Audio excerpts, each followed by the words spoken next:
Hello everyone, welcome back to Kalpana की पाठशाला where we make every topic clear and interesting। बच्चों आज की क्लास में हम प्रोनाउन की बात करने वाले हैं। प्रीवियस वीडियो में हमने सीखा था ना कि प्रोनाउंस क्या होते हैं, और आप जानते हैं कि प्रोनाउंस सब्स्टिट्यूट वर्ड्स होते हैं। भाई सब्स्टिट्यूट किसके सब्स्टिट्यूट? अरे भाई नाउन के सब्स्टिट्यूट ना। हम लोगों ने बात की थी कि जो वर्ड्स नाउन की जगह पे यूज़ होते हैं वो प्रोनाउंस होते हैं। ठीक है, तो ये जो होते हैं ये नाउन के सब्स्टिट्यूट होते हैं। अभी प्रोनाउन के डिफरेंट काइंड होते हैं, जिसमें कि हमने प्रीवियस वीडियो में पजेसिव प्रोनाउन और पर्सनल प्रोनाउन इन दोनों की बात की थी। अब अगर हम पर्सनल प्रोनाउन की बात करें तो पर्सनल प्रोनाउन क्या होते हैं? पर्सनल प्रोनाउन वो होते हैं जो कि किसी पर्सन, एनिमल या थिंग की बात करते हैं। हमने सीखा था पर्सनल प्रोनाउंस 3 तरह के होते हैं। कौन कौन से 3 तरह के होते हैं? फर्स्ट पर्सन, सेकंड पर्सन और थर्ड पर्सन। फर्स्ट पर्सन कौन से होते हैं? वो होते हैं स्पीकर, है ना। जैसे सिंगुलर में होता है आई और उसका ऑब्जेक्ट होता है मी, और प्लूरल में होता है वी और उसका ऑब्जेक्ट होता है अस। सेकंड पर्सन होते हैं सिंगुलर और प्लूरल दोनों में ही यू होते हैं और उनका ऑब्जेक्ट भी यू होता है। ठीक है, देन हमारा थर्ड पर्सन होता है नॉन एक्टिव, जो कि आप देखिए वो जो हो गए फर्स्ट पर्सन हो गया स्पीकर, सेकंड पर्सन हो गया लिसनर, लेकिन ये जो थर्ड पर्सन है ये होते हैं नॉन एक्टिव। अब नॉन एक्टिव मतलब कि जो जिन ना तो बोल रहे होते हैं ना सुन रहे होते हैं, उनके बारे में बात की जा रही होती है। ठीक है, तो वो होते हैं नॉन एक्टिव। जैसे मान लीजिए सिंगुलर में होते हैं ही, शी, इट। ठीक है, और इनके ऑब्जेक्ट होते हैं ही का होता है हिम, शी का होता है हर और इट का होता है इट्स। प्लूरल में थर्ड पर्सन प्रोनाउन होते हैं दे और उसका ऑब्जेक्ट होता है देम। अब हमने पजेसिव प्रोनाउन के बारे में सीखा था कि ये पोजीशन मतलब कि अधिकार, है ना। पोजीशन मतलब कि अधिकार की बात करते हैं, अधिकार को शो करते हैं। तो पजेसिव प्रोनाउन जो होते हैं वो अधिकार की बात करते हैं, और वर्ड्स होते हैं like hers, his, theirs, yours, mine, hours.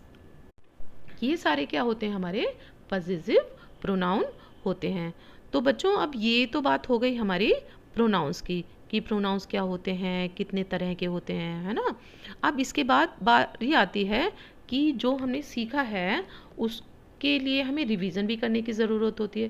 भाई अगर हम किसी चीज़ को रिवाइज़ नहीं करेंगे तो भूल जाएंगे, और ग्रामर में तो वैसे भी चीज़ों को बार बार रिवाइज़ करने की ज़रूरत होती है। तो अब हमारी जो बारी है वो किस चीज़ की है? अपनी नॉलेज को चेक करने की कि हमारे समझ में कितना आया। एंड आई होप कि मेरे बच्चे सारे के सारे बहुत इंटेलिजेंट हैं, तो सबको बहुत अच्छे से समझ में आ गया होगा। तो इस क्विज़ में आप लोग क्या कीजिएगा कि सेंटेंस का पहले आप खुद आंसर लिखिएगा, और जब मैं आंसर बता रही होंगी तो आप उस आंसर को मैच कर लीजिएगा। ठीक है ना। मेरे बताने से पहले आप खुद आंसर लिखिए और फिर उसको चेक कीजिए कि हाँ आपका आंसर ठीक है या नहीं है। और उसके बाद ना आप कमेंट बॉक्स में जाके अपना कमेंट लिखिएगा कि आपने जो आंसर लिखे थे वो आपके आंसर कितने ठीक थे, है ना। तो it will be a fun.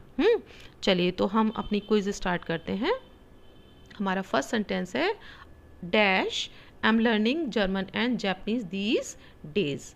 अब इसमें ऑप्शन देखिए, me, option B myself, option C I, option D mine.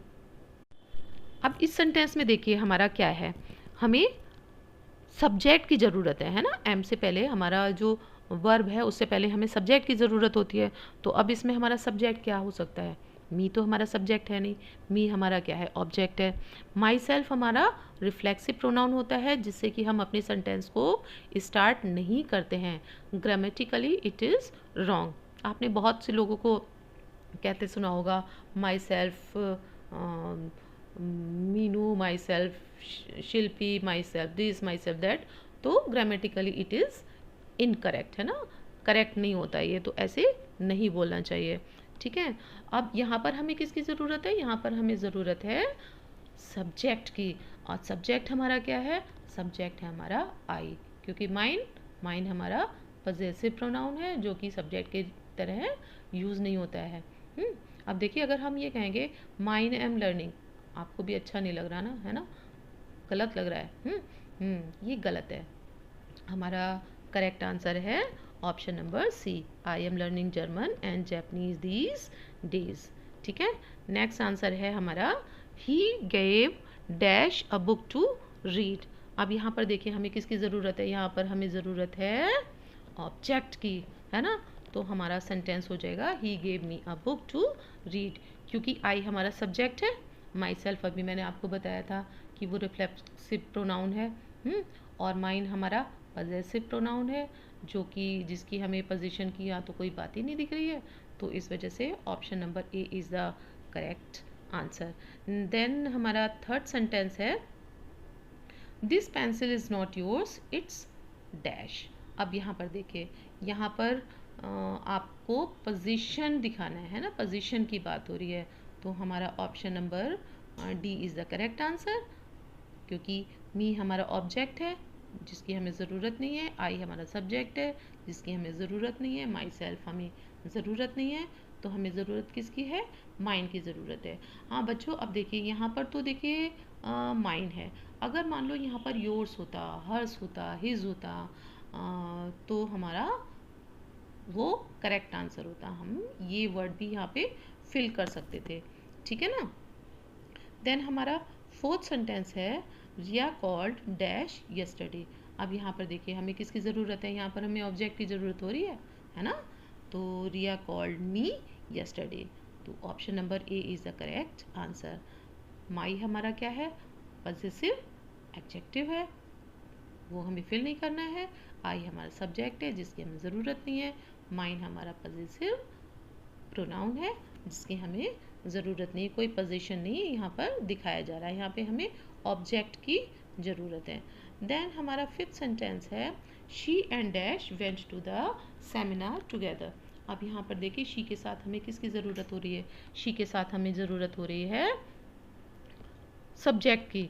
ठीक है ना, दूसरे सब्जेक्ट की ज़रूरत हो रही है, तो हमारा क्या आ जाएगा, she and I went to the seminar together. यहाँ पे देखिए मी की तो ज़रूरत नहीं, ऑब्जेक्ट थोड़ी चाहिए हमें, भाई हमें तो वर्ब से पहले सब्जेक्ट रखना है। ठीक है, ये कंपाउंड सब्जेक्ट है। ठीक है ना, इसको एक तरह से हम कह सकते हैं, हम कहते हैं इसको कंपाउंड सब्जेक्ट। ठीक है, तो मी की तो कोई ज़रूरत नहीं है हमें, ऑब्जेक्ट है मी, क्योंकि माई हमारा एडजेक्टिव हो गया, माइन हमारा पजेसिव प्रोनाउन हो गया, तो हमारा करेक्ट आंसर क्या हो गया, हमारा आई करेक्ट आंसर है। नेक्स्ट सेंटेंस है the yellow bag is dash not yours. अब देखिए यहाँ पर मी हमारा ऑब्जेक्ट है, यहाँ पे ऑब्जेक्ट, ये मी तो कोई पोजीशन नहीं दिखा रहा है, आई सब्जेक्ट है, गलत हो गया। माई, भाई देखो ये क्या है, हमारा एडजेक्टिव है, तो हमें एडजेक्टिव तो फिल करना नहीं है, हमें फिल करना क्या करना है, हमें फिल करना है प्रोनाउन, है ना। और वैसे भी यहाँ पर एडजेक्टिव नहीं आएगा, क्योंकि एडजेक्टिव बेटा क्या होता है, नाउन के बारे में बताते हैं, उससे पहले ही यूज़ होते हैं, है ना। अगर ये होता this yellow this bag is, this is my bag, है ना, तब तो हमारा बैग से पहले हम माई को यूज़ कर लेते। ठीक है, लेकिन अब ये यहाँ पर एडजेक्टिव की ज़रूरत नहीं है, तो इस वजह से ये क्या हो गया, ये हमारा गलत हो गया, और हमारा करेक्ट आंसर हो गया this bag is mine not yours. Next sentence है हमारा seventh sentence that notebook is not dash it belongs to Ravi. अब यहाँ पर भी देखिए, यहाँ पर भी पोजीशन की बात हो रही है, तो that notebook is not mine. अगर यहाँ पर योर्स होता वो भी करेक्ट होता, यहाँ पर हिज होता वो भी करेक्ट होता, यहाँ पर अगर हर्स होता तो वो भी करेक्ट होता, लेकिन हमें किस में से चूज़ करना है, हमें चूज़ करना है मी, माई, आई एंड माइन में से। तो इन चारों में हमारा जो करेक्ट आंसर है दैट इज़ माइन। ठीक है, तो हमारा सेंटेंस हो जाएगा that notebook is not mine, it belongs to Ravi. Next sentence है हमारा will dash come to the meeting with us. अब यहाँ पर देखिए, यहाँ पर हमें किसकी ज़रूरत हो रही है? यहाँ पर हमें ज़रूरत हो रही है सब्जेक्ट की, और सब्जेक्ट इसमें क्या है? देम हमारा सब्जेक्ट नहीं है, ऑब्जेक्ट है। देयर हमारा क्या है? पॉजिटिव एडजेक्टिव है, ठीक है। और सब्जेक्ट क्या है हमारा? दे हमारा सब्जेक्ट है, सब्जेक्ट की तरह वर्ब कर रहा है। माइन हमारा क्या है? ये भी हमारा प्रोनाउन है। कौन सा वाला? पॉजिटिव। तो इसलिए हमें ज़रूरत किसकी है? हमें ज़रूरत पड़ रही है सब्जेक्ट की। तो दैट्स वाई हमारा करेक्ट आंसर है ऑप्शन नंबर बी। सेंटेंस हो जाएगा हमारा will they come to the meeting with us. Next sentence है dash are planning a trip this weekend. अब देखिए, हमें यहाँ पर किसकी ज़रूरत है? यहाँ पर भी हमें ज़रूरत है सब्जेक्ट की, है ना। तो देम सब्जेक्ट नहीं है, ऑब्जेक्ट है। देयर पॉजिटिव पॉजिटिव एडजेक्टिव है, और दे हमारा यहाँ पर करेक्ट आंसर है। माइंड कोई पोजीशन नहीं दिखाया जा रहा है, तो इसलिए माइंड भी गलत है। तो हमारा सेंटेंस हो जाएगा they are planning a trip this weekend. अब देखिए हमारा नेक्स्ट सेंटेंस है the teacher asked Rahul and dash to leave. अब यहाँ पर देखिए हमें क्या वर्ब फिल करना है? ऑब्जेक्ट फिल करना है। तो ऑब्जेक्ट हमारा हो गया मी, ठीक है। तो हमारा सब्जेक्ट हो जाएगा the teacher asked Rahul and me to leave, ठीक है। नेक्स्ट सेंटेंस है हमारा this cake is for you and dash. अब यहाँ पर देखिए, यहाँ पर क्या है? प्रीपोजिशन के बाद भी हमारा क्या आता है? प्रोनाउन आता है। पर्सनल प्रोनाउन जो है हमारा, उसके या तो वर्ब के बाद आएगा या फिर हमारा प्रीपोजिशन के बाद भी आ जाता है। तो इस वजह से ये हमारा क्या हो जाएगा? This cake is for you and me. I हमारा सब्जेक्ट है तो इसलिए आएगा नहीं। माइन हमारे कोई पोजीशन की बात नहीं दिखाई दे रही है, ठीक है। माई सेल्फ हमारा रिफ्लेक्सिव है, तो इस वजह से इसकी ज़रूरत नहीं है। तो हमारा करेक्ट आंसर हो जाएगा you and me. Next sentence है हमारा I found this book on the desk is it dash. अब यहाँ पर देखिए पोजीशन की बात हो रही है ना। तो पोजीशन में हमें कौन से यूज़ करने पड़ते हैं? पॉजिटिव प्रोनाउन में हमें जिसमें पोजीशन दिखाई दे रहा है वो वर्ड यूज़ करने हैं। अब किस में दिखाई दे रहा है? योर्स, ठीक है। योर हमारा पॉजिटिव एडजेक्टिव होता है, ठीक है। तो ऑप्शन नंबर ए हमारा करेक्ट आंसर है। योर भी देखिए पोजीशन है, लेकिन ये क्या है? एडजेक्टिव है। और यू हमारा क्या है? ये सब्जेक्ट है। यहाँ पर ऑब्जेक्ट की तरह यूज़ नहीं चाहिए हमें। देखो सब्जेक्ट की तरह भी यूज़ हो जाता है और ऑब्जेक्ट की तरह भी यूज़ हो जाता है, लेकिन यहाँ पे हमें चाहिए क्या है? यहाँ पे तो हमें पोजीशन शो करना है ना। तो इस वजह से option number A is the correct answer. हमारा सेंटेंस हो जाएगा I found this book on the desk is it yours, ठीक है। नेक्स्ट सेंटेंस है इज दैट लैपटॉप डैश और हिज, ठीक है। अब इसमें फिर वही बात है कि हमें पॉजिटिव प्रोनाउन को फिल करना है, पोजीशन की बात हो रही है, तो फिर हमारा इसमें फिर से योर्स आ जाएगा। इज दैट लैपटॉप योर्स और हिज, ठीक है। तो हमारा सेंटेंस में option number A is the correct answer.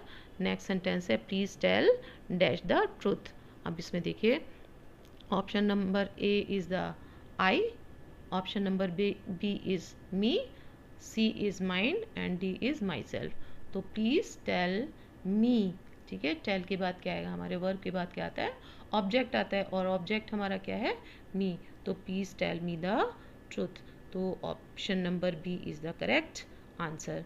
और बच्चों आप साथ साथ में मैच करते जा रहे हैं ना, अपने टिक करते जा रहे हैं ना। पहले आप कर रहे हैं, उसके बाद जब मैं बोल रही हूँ तो मैच कर रहे हैं ना। तो ऐसा ही कीजिएगा, ऐसा मत कीजिएगा कि जब मैं बता दूँ आंसर तब आप टिक करें।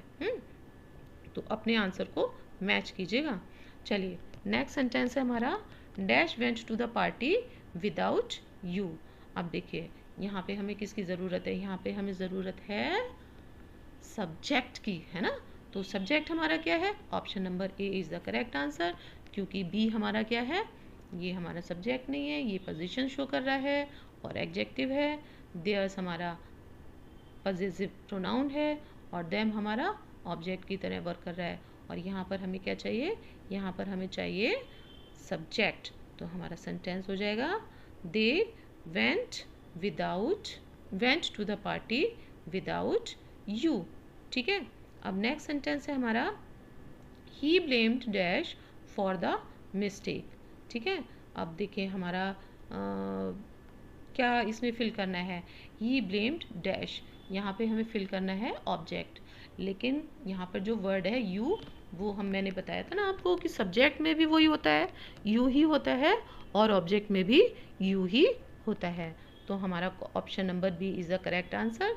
हमारा आंसर आ जाएगा he blamed you for the mistake. अगर यहाँ पर कुछ और होता, मान लीजिए अगर मी होता तो यहाँ मी फिल कर सकते थे हम, हिम फिल कर सकते थे, हर फिल कर सकते थे, देम भी फिल कर सकते थे। ठीक है, लेकिन यहाँ पे हमें सेकंड पर्सन प्रोनाउन फिल करना है क्योंकि हमारा ऑप्शन में वही है, तो इस वजह से हमें फिल करना है यू। हमारा करेक्ट सेंटेंस हो जाएगा he blamed you for the mistake. Next sentence है हमारा my friend and dash are visiting the museum. तो अब यहाँ पर देखिए, यहाँ पर भी हमें कंपाउंड प्रोनाउन की बात हो रही है ना, कंपाउंड वर्ड्स की बात हो रही है। तो हमारे सेंटेंस क्या हो, कंपाउंड सब्जेक्ट की बात हो रही है, सॉरी, है ना। तो हमारा आंसर क्या हो जाएगा, my friends and I R visiting the museum, क्योंकि मी हमारा क्या है, मी हमारा ऑब्जेक्ट है, माइन हमारा पॉजिटिव है, ठीक है, माई सेल्फ हमारा रिफ्लेक्सिव है, तो जिसकी हमें ज़रूरत नहीं है। ठीक है ना। तो अब नेक्स्ट सेंटेंस है हमारा can you help dash with this project. अब इसमें देखिए हमें किसकी ज़रूरत हो रही है, बताइए आप। हमें ज़रूरत हो रही है ऑब्जेक्ट की, है ना। और ऑब्जेक्ट क्या है हमारा, ऑब्जेक्ट है हमारा मी। तो हमारा सेंटेंस क्या हो जाएगा, can you help me with this project. ठीक है, हमारा answer number B is the correct answer, sorry option number B is the correct answer. Next sentence है हमारा the decision is entirely dash. अब यहाँ पर देखिए, यहाँ पर हमें फर्स्ट पर्सन का प्रोनाउन ही फिल करना है, तो इस वजह से क्या हो जाएगा, the decision is entirely mine, है ना। यहाँ पर भी तो देखो पोजीशन की बात हो रही है, मी अगर लिखेंगे तो गलत हो जाएगा। आई सब्जेक्ट की बात नहीं हो रही है, माई सेल्फ रिफ्लेक्सिव है तो उसकी भी बात नहीं हो रही है, तो करेक्ट ऑप्शन है हमारा माइन, क्योंकि इसमें हमें पोजीशन शो हो रहा है ना, अधिकार की बात हो रही है कि मेरी चीज़ है भाई, है ना। नेक्स्ट सेंटेंस है that room is dash we cleaned and decorated it. अब भाई आप लोग भी जो है अपने जहाँ रहते हैं उसको साफ सफाई से रखते हैं, है ना। तो वैसे ही that room is dash we cleaned and decorated it. अब इसमें हमें कौन सा प्रोनाउन फिल करना है, हमें फर्स्ट पर्सन का ही प्रोनाउन यूज़ करना है, पर्सनल प्रोनाउन यूज़ करना है ना। तो और देखिए हमारा फिल क्या करना है, ऑब्जेक्ट फिल करना है, क्योंकि वर्ब के बाद की बात है। तो हमारा सेंटेंस हो जाएगा दिस रूम इज़ आवर्स, है ना। हमें क्या शो हो रहा है, हमें पोजीशन शो हो रहा है ना, तो this room is ours we cleaned and decorated it. ठीक है, नेक्स्ट सेंटेंस है हमारा लास्ट सेंटेंस है रादर, ये तो क्या है, dash have always supported us. अब इसमें ऑप्शन देखिए, दे देयर देयर्स दैम। अब इसमें हमें किसकी ज़रूरत हो रही है, इसमें ज़रूरत हो रही है हमें सब्जेक्ट की, और सब्जेक्ट क्या है हमारा, सब्जेक्ट है हमारा दे, है ना। दे हमारा क्या है, सब्जेक्ट है। ठीक है, तो हमारा आंसर कौन सा हुआ ठीक, option number A is the correct answer. तो हो जाएगा sentence they have always supported us. हाँ, तो बच्चों हमने ये एक्सरसाइज कंप्लीट कर ली, अपनी क्विज कंप्लीट कर ली, एंड आई होप आप लोगों ने सभी ने बिल्कुल ठीक ठीक आंसर दिए होंगे। हाँ, एक आध मिस्टेक तो हो जाती है, कोई बात नहीं, है ना। तो आपने जो आंसर लिखे होंगे वो जो मैंने आंसर बताया उनसे मैच कर लीजिएगा, और फिर कमेंट बॉक्स में ज़रूर लिखिएगा कि कितने आपके आंसर ठीक थे। तो you have done a great job, है ना। अब आपको प्रोनाउन तो ये पर्सनल और पॉजिटिव आई थिंक अच्छे से समझ में आ गए होंगे। तो प्रैक्टिस करते रहिएगा जिससे आपको और अच्छे से समझ में आते रहे, है ना, आप भूले नहीं, ठीक है। So you should keep practising. और देखिए, हाँ, भूलिएगा मत, क्या नहीं भूलना है आपको, चैनल को लाइक करना, शेयर करना, सब्सक्राइब करना नहीं भूलना है ना। और इससे पहले देखिए, जो ग्रामर है वो इंटरकनेक्टेड होती है ना। तो प्रोनाउन से पहले मैंने नाउन के वीडियो भी डाले थे, तो अगर आपने वो नहीं देखे हो तो आप उनको देखिएगा, क्योंकि नाउन को समझना भी ज़रूरी होता है ना। तो that's all for today, hope you are enjoying these classes, है ना। तो अब मिलते हैं हम नेक्स्ट क्लास में। Till then, bye bye, take care.